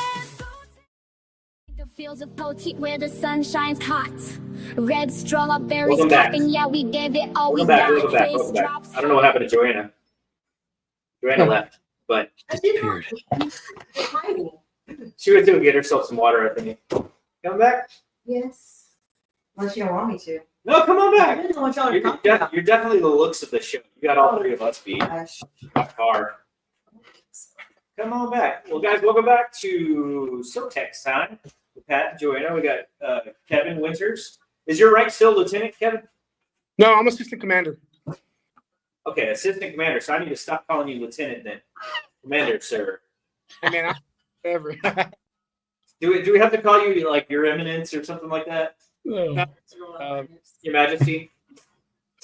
I'm just a paper pusher now, man. Well, speaking of that, you are very involved in OGT, which is Operation Game Thief, and Gear Up about Game Wardens. Can you talk to us a little bit about those? Yeah, so my biggest thing that I deal with, and you probably saw Gear Up for Game Warden, so kind of just going back to that because I kind of had a lot of interaction with them when I was a canine handler. And so what that program is it's a 501c3, and they're able to get donations from landowners all around the state, that want to donate to Texas Game Wardens to provide them with equipment to go out there and be able to do the job. Whether it's thermals, whether in my case it was a canine, they were able to purchase my canine partner for me, Canine Bailey and Canine Tito, and we're able to help fund that and also provide them with all the equipment they needed in order to get the job done. And so I think since like 2017, I think they've received almost over $6 million in donations that they've gotten from landowners and Texans who just want to give back to their game wardens, and as much as, we train and we work, sometimes we kind of lack the funding, right, in some spots. And so that's kind of to help us get that equipment so that we could better serve our constituents, man. And so the Gear Up for Game Wardens is a great program. They've done a lot of stuff for our game wardens and continue to do so. It's part of our Texas Parks and Wildlife Foundation. Kind of breaking off from that, Operation Game Thief is the program that I was over when I was the lieutenant. And so that's our wildlife crime stopper program. So that's anybody that's out in the field. If you guys want to call 24/7 to report a wildlife crime that's in progress, you can do so. And when you do call, you can remain anonymous if you want, and we could provide up to a $1,000 reward based off the information that you provide if their individuals are convicted. And so that program is also part of Texas Parks and Wildlife, but it's also a 501c3 program, nonprofit. So we do have shoots, which are our clay shoots that we have throughout the state. We currently have them in San Antonio, Houston, Austin, Fort Worth, and we just added Odessa this year. And, we get donations on those such as trips. And that's something that you've helped us out tremendously with, Pat, in the past, and donating those trips where we can auction off and utilize those funds that we make from there to give back to game wardens and providing them with Operation Game Thief trailers, which I'm pretty sure you saw, which is considered to be our wall of shame trailer, where we display a lot of different, resources that have been taken or killed illegally. And we take them back into the community to show them, what your Texas game wardens are doing and how we protect that resource on a daily basis. And so the whole 501c3 program with Operation Game Thief is fully funded from the nonprofit. All the rewards, all the equipment that they do donate to the game wardens is all because of donations from Texans and everybody that contributes to our shoots. So thank you guys as well for helping us out with that. I think this year Miss Wutrich contacted us to donate another duck hunt, and we don't know what the lake's going to look like. Joe Canyon is sitting at 13.5% right now, with no relief in sight. So I told her that we would donate a javelina hunt because we were probably one of the furthest north places in the state that actually has a good amount of javelinas. And I told her we would donate a javelina hunt. So Good. Those things scare me. she's definitely afraid of javelinas. So afraid of Yeah. javelinas. But But for the viewing audience, I'm going to go ahead and run across the ticker right here. I thought it was down at the bottom. If you guys do happen to have anything that that you need to call into Operation Game Face, that's the phone number right there, 1-800-792-4263. If you have something that you want to talk to the game wardens about and get them on the scene ASAP, that's the number. That's what we donate to. And just to kind of add on to that, Pat, so we just recently acquired what is going to be the Tip 411 program. So kind of adding on to that, I get it, man. We're in the 21st century. Nobody wants to call an 800 number. So we're adding the texting option as well. So where you be able to text in tip and add pictures and whatever that you may have to that tip. And then we'll be able to give that stuff into our game warden so that they go out there and respond and take care of those situations. And again, completely anonymous if you want to remain anonymous. And if you do, you still are able to receive that award if everything goes through. That's pretty cool. That's pretty cool. I mean, it's good to have a great relationship with the game wardens that you know. Like from an outfitter standpoint, it's good to have a great relationship for exactly that reason. And I know I've sent Brett some pictures before and been like, hey, dude, look what I found over here. Yeah. Drop him a pin. But I'm not a rat or anything. But no, I know that a lot. Sorry, what'd you say, Kevin? Sorry. You're protecting the resource, man. That's what you're doing. Yeah. So that's the conversation that Brett and I have always had is we just want people to play by the same rules, people that have the same rules. Because when people operate outside of the law, they're not playing by the same rules as me. It's not fair to me. It's not fair to my customers. It's not fair to anybody if they're not operating within the same rule structure. That's it. That's that. And just kind of adding on to that, like there's 550 game wardens. We're 254 counties, and we can't be everywhere at all times. And so we do depend on our landowners. We depend on our constituents, our outfitters, everybody that's out there, hunting, fishing, because without you guys, we wouldn't be able to respond to a lot of the calls because we wouldn't get that information. Like I said, we're definitely, still small in number and trying to cover a huge state. I mean, I think our game wardens patrol over 10,000 million miles a year, log in over 160,000 hours on boating hours. And just to be out there and be present, and like this weekend is, Memorial Day weekend. And there's a lot of people on the water, in different parts of the state, obviously where it's low, but they'll be out there. And so our game wardens will be out there patrolling and making a presence just to make sure everybody's safe and does it right, so. Are those ratios for every state, or is that just the ratio in Texas, number of game wardens per county? Usually, I mean, for us, we're a pretty big state. The numbers in other states, like you go to like New Hampshire, Rhode Island, I'm pretty sure it's less than 100 covering those states out there. It's pretty rural. We definitely, Texas continues to grow at an astonishment rate. Everyone wants to come to Texas. Shoot, that's why I came here in '95. I beat the rush. But yeah, no. We need to send the rest of them out, man. So the numbers have been steady, but our numbers of game wardens, we've kind of set stagnant at 550. So, like I said, it does make it tough to do the job that we do, and we want to make sure we take care of our landowners. So thank you guys for being those eyes for us out there. We definitely appreciate it.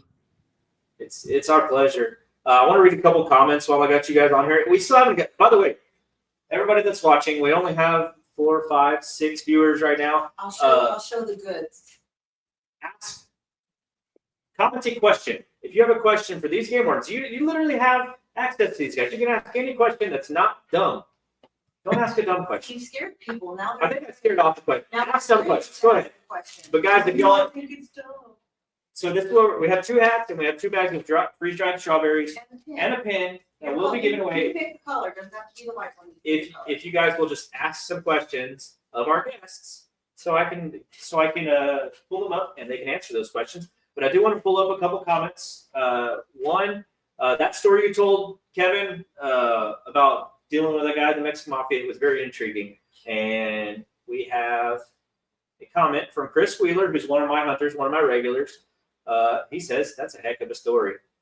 Chris is actually an EMT. So he's a first responder, so he knows that life for sure. But he's one of my hunters. And he will literally. He's a fun guy. He's a really fun guy. Fun guy. He'll call me and say, "Hey Pat, how the birds looking?" And I'll say, "Chris, I'm gonna be honest with you. I haven't seen a damn bird." And he goes, "That's cool. I just want to go out and drink it. I just want to go out and drink at the field, anyways." And he'll pay me $75 to go drink at my field. Sometimes you come with him. He doesn't even bring it. Like one time I drove up and I was like, "Hey, brother, wants to go grab his money?" And I was like, "Are you hunting?" He goes, "Nah, no gun, no nothing. He just brought his cooler. Just relaxing. He just wanted to get away and go sit out in the field." And But we saw that during COVID. Like here on the farm during COVID, we had a lot of people that would contact us. Can I just come and sit in your field? Can I have a picnic? We just need to get out of the house. They didn't care if we had strawberries or we interacted with them. They just wanted to get out of the field and get out in nature. Yep. I understand that. yeah, we had a lot. That was COVID was insane. You would think, oh, you got this big, Oh, the hunting, yeah. you got this big shutdown. Like it's gonna be slow. You're gonna be out of money. Oh my God, we made. But we don't talk about what we made. But he had, I think, more hunters that year and going into 2021 than we've had in the last 3 years, I would say. We made over twice as much COVID year than we made last year. Wow. Over twice as much Hmm. on COVID year. I was literally, I think that's how Brett got to know me so well, because I was literally at the boat ramp every day. Every Yep. day. I didn't miss a Sorry, single day. Brett, sorry. And sorry to Joanna, she was a hunting season widow that season. So, It wasn't just that season, it's every year. yeah, Every she year. didn't get to see me. February. Pat doesn't. It is- Yeah, Hey Pat, you got it ready for that game warden wife life, man. You can jump on board. You're gone all the time. yeah. I got to lose about 65 pounds to even make it through the PT. So no, that's gonna be a no for me, guys. We got another comment from Cody Daly. So Cody Daly, if you guys are not if either of you, our two guests, Kevin and Brett, Yeah. if you guys are not members of Lone Star Heroes Outdoors, become members of Lone Star Heroes Outdoors. It's an organization that represents veterans, represents first responders. That's it. Active military, veterans, first responders, and the like. They do all kinds of activities all across the state. They're based out of Crum, Texas, which is up by Dallas. But they do all kinds of activities. They have hunts donated to them by this guy and a lot of other people. They have all kinds of fishing trips that are donated to them, and they do drawings out of all their members. They have right now. They started last year, and they have 6,800 members already in a year. It's a good order. Wow. They do hunts of honor with the kids. They do. Gold medal, was it Gold Star? Yeah, so they did a Gold Star hunt with us. They That's they cool. had a kid who lost his dad. They said, my landowner at the time said, "Hey, we want to do something special for a kid that deserves it, for a kid that normally wouldn't have that opportunity." And I said, "Well, what about a Gold Star kid?" And I had to explain to my landowner what a Gold Star kid was. He had never heard of it, and he goes, "That's exactly who I want out." So I got a hold of Jamie Hurley at Lone Star Heroes, and he got us Gold Star kid out there, and that kid was able to It was harvest. his mom. I'm getting teary eyed over She here is. because it was very touching to meet the young man and his mom and to hear their story and what had happened. And I believe it was his first buck, and it was an experience. But getting to know them and knowing what they went through, the hunt is great, but it can never replace those memories that he would have made. Yeah. So, Yeah. And very then- touching. And this is a guy who he didn't lose his life in war, but he lost his life from war. PTSD just took him to a bad place. And Lone Star Heroes, they are literally, their whole mission is therapy through the outdoors, getting people outdoors and using that outdoor experience as a therapy. So that brings me all the way around to, guys, both of y'all and every game warden needs to join Lone Star Heroes. They'd be happy to have y'all. And Cody Daly is one of the team leads of Lone Star Heroes, and he says, "Hello, Duck Jesus and everyone. Lone Star Heroes, they call me Duck Jesus." I like it. That's awesome. Yeah, it's good, man. Jesus one day. I need to upload the picture of me dressed as Jesus. One year for Halloween, I dressed up as Jesus. This town is very Catholic, and that's where I'm going to leave it. It was not He well got a received. lot of interesting looks. Dressed up as Jesus, cup of grape juice, loaf of bread in my hand, walking around town saying, "Hello, my children." It Oh, did not man. go over well, You just guys. couldn't Not at remember. all. Yeah. But hello to Cody, and then one more. Chris said too true. I guess he's talking about him being, him coming out to relax. And Brian Bishop said, what was the name of the book again? And It is right here. here it is. Yeah, you got it. If you can Here, I'll see let me pull it up. Oh, you got it. Yeah, the book is called Shadows Over Poteet By Bobby Denson. by Bobby Denson. Bobby Denson Jr. Bobby Denson Jr. And it can be found on Amazon. You can buy it on Amazon. It's $8. It's $8. I'm looking Awesome. forward to book 2. And by the way, it's Justin's book. Still hasn't come to pick it up. Yeah. Might want to come pick it up. If Justin doesn't come and pick it up, a guy won that book. If Justin doesn't come and pick it up, and either of you guys want it, I will mail it to one of y'all if you'd like to read that book. So I think you would like that read. It's a pretty fun read. Guys, we're kind of running up on a wall to where we're going to have to do our giveaway, although nobody even Nobody has commented. questions because you scared them away. Yeah. But they did comment, so let's throw the comments. Yeah, we'll throw the comments in there. But before we let you guys go, I want to go ahead and thank y'all very much, first of all, Thank you for what you're doing. Thank you for your service. thank you for your service. Thank you for serving Texas. Thank you for serving your community. Thank you for serving your country.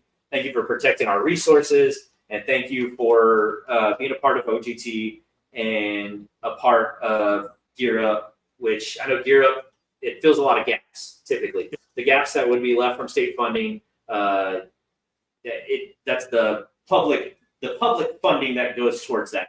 But I do want to ask both of you a question. You don't have to answer it exactly at the same time, but you can answer separately. I just want to ask a very simple question. What has been, and we'll go Kevin first, what has been your favorite thing about serving Texas in all of your professions? Man, that's easy. Pat, the people I get to meet, I get to meet people like you. Get to meet landowners. I get to meet, the youth that's coming up and going to be our future hunters and our outfitters, and get to be part of their lives, man. And that's huge for me because, for me growing up and coming here and picking up, not having that background and learning it from other people that shared it with me, that was just awesome. And I'm glad to be in a position where I now feel knowledgeable enough to be able to help people and maybe get some of those people that are maybe not necessarily hunters or fishers and help them out and guide them towards this, this lifestyle, because it is a lifestyle, and it's definitely something that I really enjoy. But the people that you get to meet in this job and the relationships that you build, you don't make them anywhere else. And so that's something forever that I'll cherish, being a Texas game warden and being proud to serve Texans, man. It's huge. It's huge. So you, I'm going to pull this comment down just so we can be all the way full screen.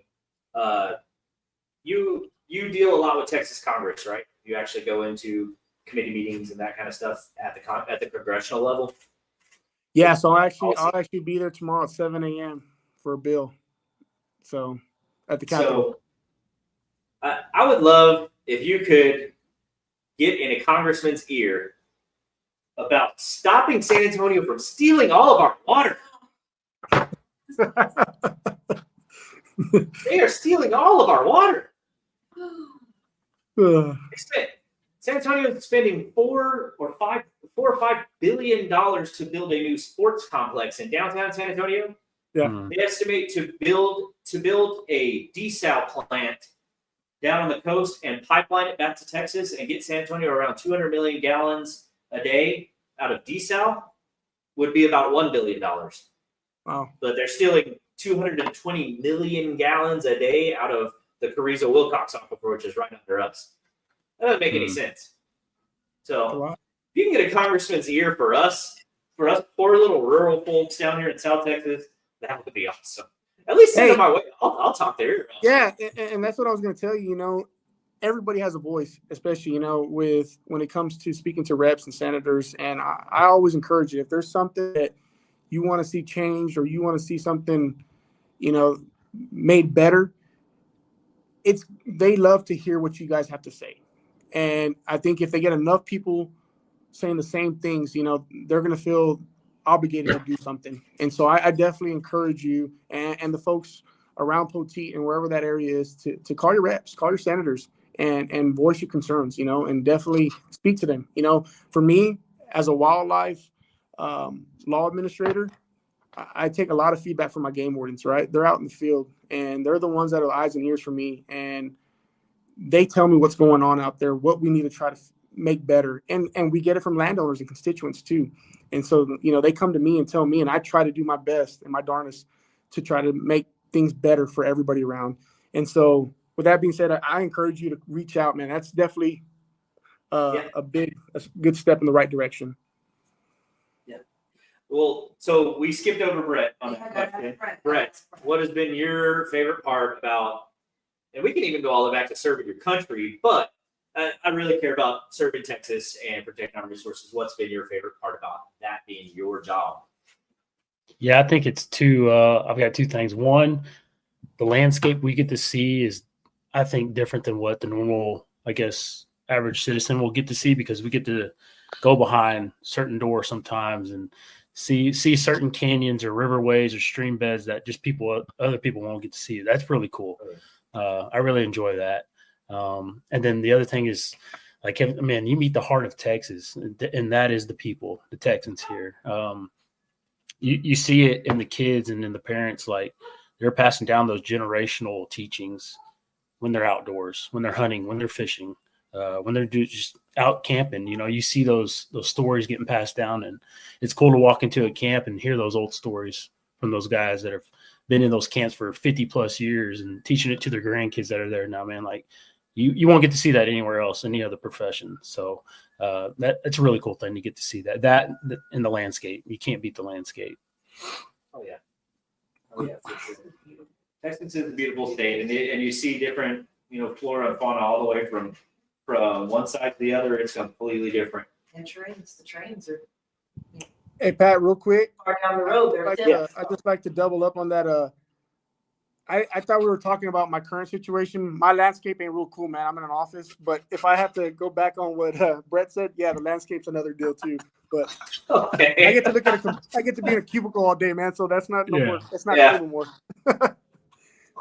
Well, we get to stare really closely at Strawberry Rose about 9 months out of the year, so it might be fun. All right. I think it's fun. I love it. About 3 months out of the year, I get to wake my ass up early as hell and freeze it off as I go flying across the lake at 35 miles an hour. But that may not be happening this year. We'll see. We need a lot of rain to make it happen. Dude, but guys, Pat, yeah, I was going to say that some of the best strawberries I ever had were picked straight off of your farm when I took my kids there. That one, man, the sweetest. They were like the little ones too. I forget what you call them, but yeah, man, those are there's awesome. probably the seascapes. Probably seascapes. That was it. Yep. Yep. You That's did. my favorite strawberry by far. I love the Florida Pearl, but over all the varieties that we've tried, that we've grown, the seascape are my favorite. And we invited you down this year, Brett, and you did not come down. No. You could send them. Yeah, we could send you some freeze dried. Y'all want to try them? It doesn't taste like fresh, but they're good. That's awesome. But you guys are always welcome to come down to the farm, bring your family, come do UPIC, come visit us, and Come for the crawfish boil. yeah, come for the crawfish boil. It's usually first week of March. It's usually when we have it. And it's the crawfish boil was awesome this year. We had a live band, we had our live singer, live performer, Brody Rivers, and he was really good. And we cooked over 150 pounds of crawfish this year. Oh. It was a lot of crawfish. So I wish I could eat. y'all can come see Not us. good. I do want to pull something up real quick, and I want to invite you guys to this, especially Kevin, with you being so involved with OGT and Gear Up for Game Wardens. We're part of the Poteet Rotary, and we're going to be having an event on June 28th. And if you guys wanted to come and have a tent, just to kind of tell people, hey, this is what we do, or even participate in our event, we are doing a cornhole tournament. And I told Brett a little bit about this. We're doing a 50-50 charity cornhole tournament on June 28th. It'll be at the Poteet Rotary Building there in Poteet. It's $100 per team, $20 per lunch. It's going to be brisket sliders by Chef Ken. $20 for two. Yeah, $20 for both people to have brisket sliders. It's $20 per team by Smoking Ken's Barbecue, the best barbecue I've ever had in my life. There's all kinds of side pots. If you're not good at cornhole, wait, this way? Yeah, there we go. If you're not good at cornhole, we're doing side pots. So the fastest Elimination. the fastest win Oh, fast. is going to get the fastest win will win a side pot by minutes and seconds. The longest loss by minutes and seconds will win a side pot, and the quickest to exit the tournament. If you lose, obviously somebody's going to lose 2 games and be out because it's double elimination. Partner that's not good.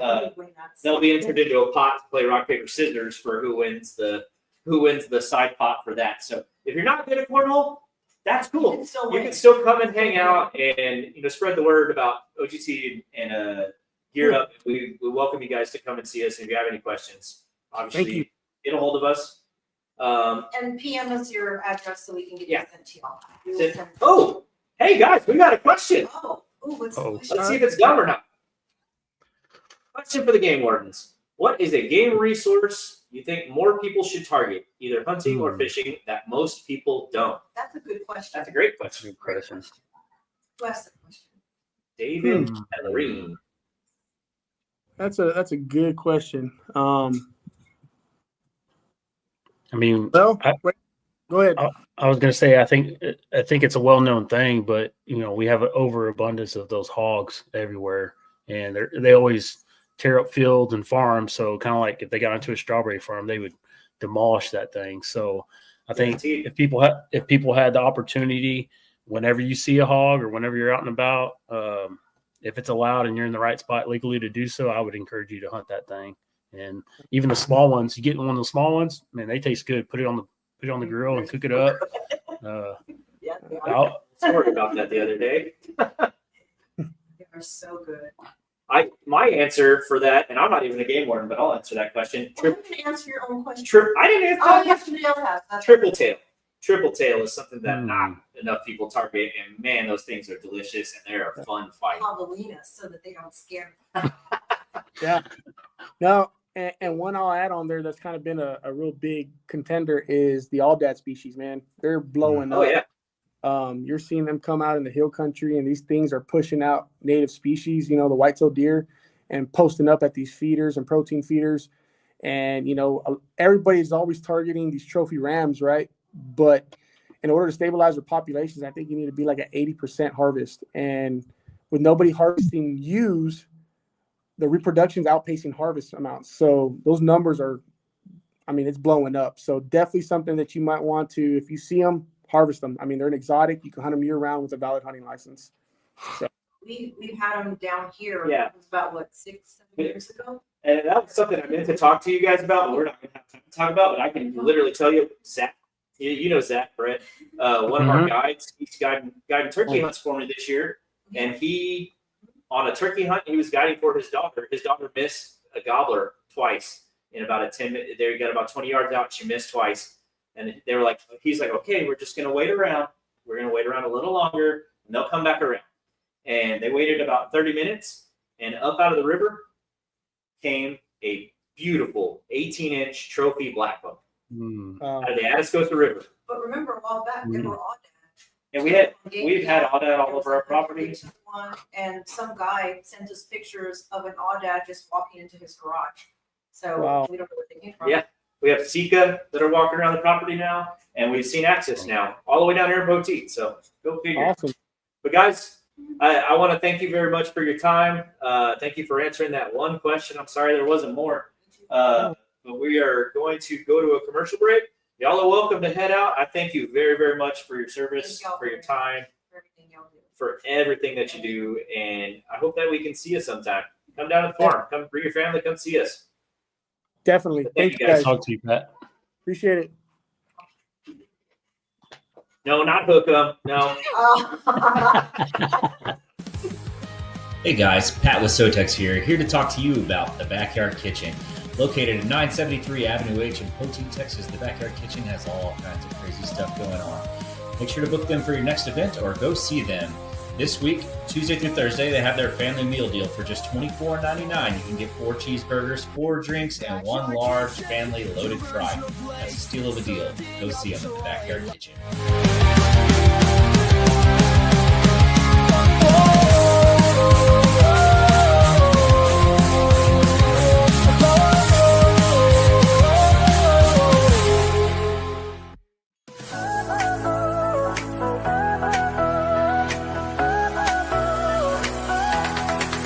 Are you ready to shine? Make your mark this time. SoTex Time is here. In the spotlight you'll climb.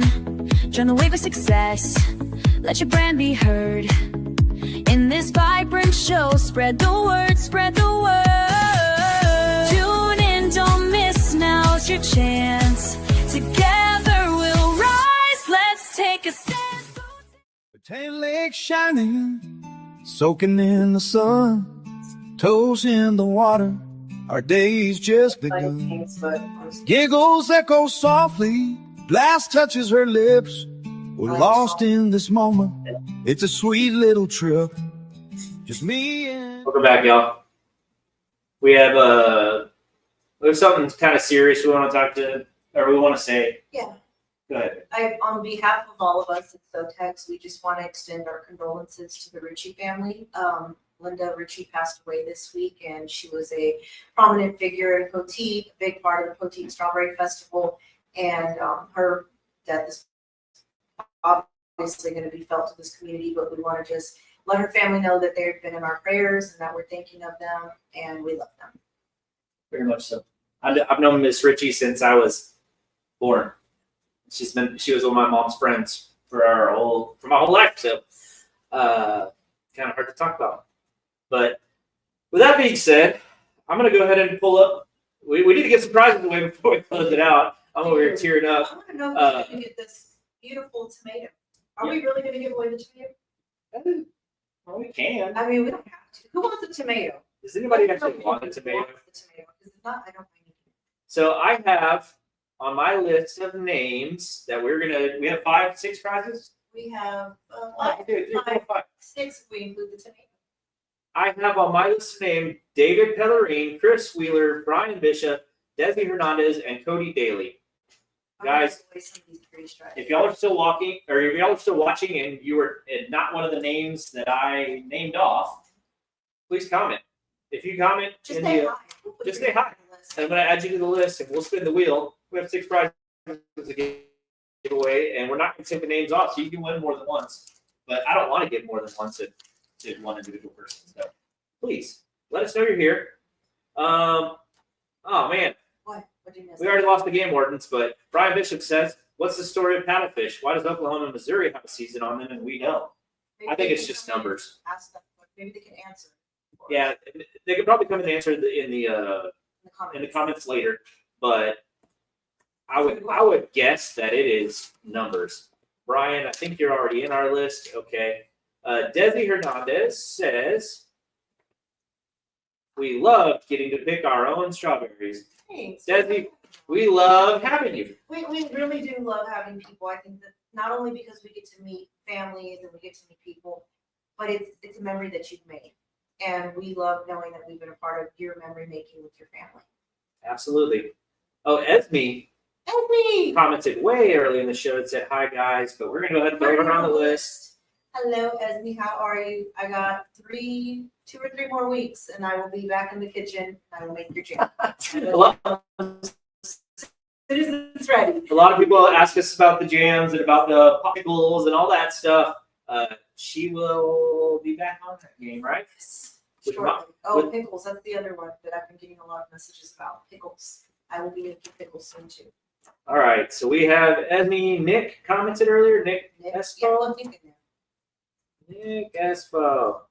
And anyone else? Minda? Minda, hi. Minda, congratulations on your grandson Graduating. graduating from Awesome. high school. Yes. She actually commented, "Those tomatoes are yummy," talking about the Does she want to win a tomato? Do you I wanna don't win a know. tomato? Should we give it away? Yes or no? We're gonna put You let us know.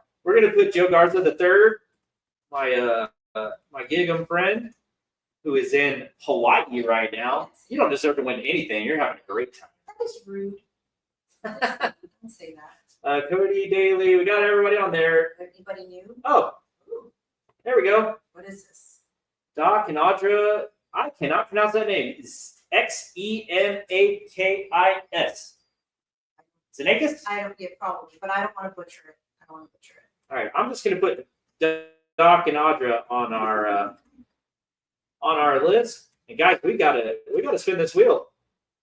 We gotta spin this wheel ASAP because we are running out of time. Yeah. Anyone else? Any more comments? 5, 4, 3, 2, 1.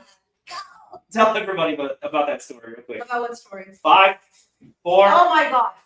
Oh, so the other night, I'm sound asleep, off in dreamland. All of a sudden, Pat yells, 5! Scared me. Then he's counting down. 5, 4, 3, 2, 1. He gets to 1 and he grabs me, pulls me in tight, holds on for a few seconds, and then let's go. I wake up the next morning. I've never heard the man talk in his sleep, ever. I'm like, what the heck were you dreaming? Because you did this countdown, you grabbed onto me, a few seconds go by and you let me go. And what were you dreaming about? Do you remember? I don't know. I think we were jumping off of a building or out of a plane or something. I don't know. Things All right, I've never we done. gotta spin the wheel. Spin it? Has it already been that long? Yeah, what is the first prize? Freeze dried strawberries. Let's go. All right, first prize, freeze-dried strawberries, and we're spinning. Yeah, we're not making it. Minda! Freeze dried strawberries. Minda. Congratulations. Minda won the freeze-dried strawberries. We are not going to remove her off of there. We are going to write her name on it. All right, let's spin it again. What's up next? Let's do the hat. We're going to spin for a hat. Thank you guys for staying with us. Camo hat. Brian Bishop. Brian Bishop. I'm just gonna write it over here. So Brian Bishop, you won the Camo SoTex Outdoors hat. Congratulations. all right. What's the next prize? What's a pin? We're spinning for this little pin.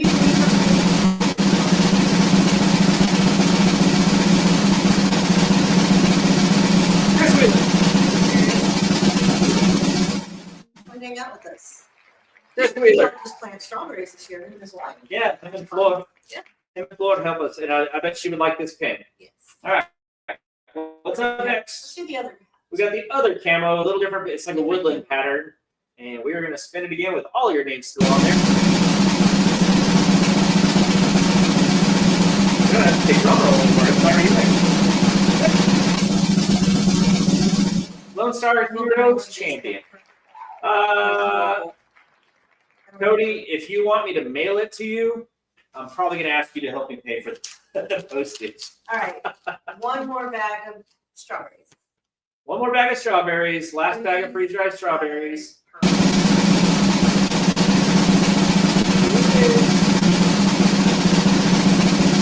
And I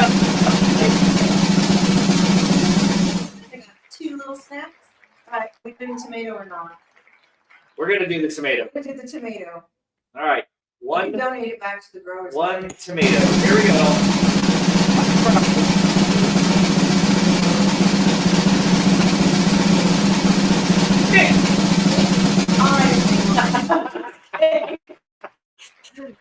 Congratulations. Tomato. Congratulations to everybody. Let's go ahead and remove that from the screen. We're back. Yay! And we're still there, just smaller. Yeah, honey, I grew the kids, right? We shrunk and then we grew, something like that. I don't know. But guys, I want to thank you from the bottom of our hearts for coming to watch us tonight. Thank you for watching our interview with the Game Wardens. Thank you to the Backyard Kitchen for sponsoring us this Oh, yeah. week and for delivering dinner for my baby. We have to say one more time, thank you to our sponsors, Backyard Kitchen. They are located at 957 Avenue H in Poteet, Texas. They deliver and they have delicious cheeseburgers. Their family combo right now is 5 cheeseburgers, a specialty fry, and 4 cheeseburgers, 4 cheeseburgers. a specialty fry, 4 drinks for $24.99. Steal of a deal. Go see Brad, go see Destiny, Tell Backyard them we Kitchen, sent you. and tell them SoTex sent you to get those burgers. Thank you to the Backyard Kitchen. Thank you to everybody who watched. Our special guest. Thank you to our special guest. Donovan, we missed you. We missed Donovan. Hopefully he'll be here this next time. Thank you to everybody who has served and risked that ultimate sacrifice. And everybody, please say a prayer for the Ritchie family and for those who have given that ultimate sacrifice and their families. Guys, This episode of SoTex Time was powered by SoTex Farms, truly homegrown. SoTex Gear, find your happiness. SoTex Outdoors, the hunt never ends, and Blackbird 9 Winery in Poteet, Texas. Thanks for watching. The sun sets low, another season fades, feels like letting go. Strawberry fields where laughter used to play. Gonna miss the taste, but tomorrow's another day. Goodbye for now, but it won't be long.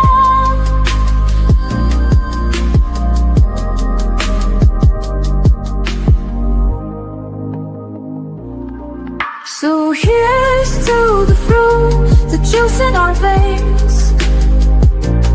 Even as we bid farewell, love remains. Next season will come, as sure as the sun. Goodbye to the berries, but we have just begun.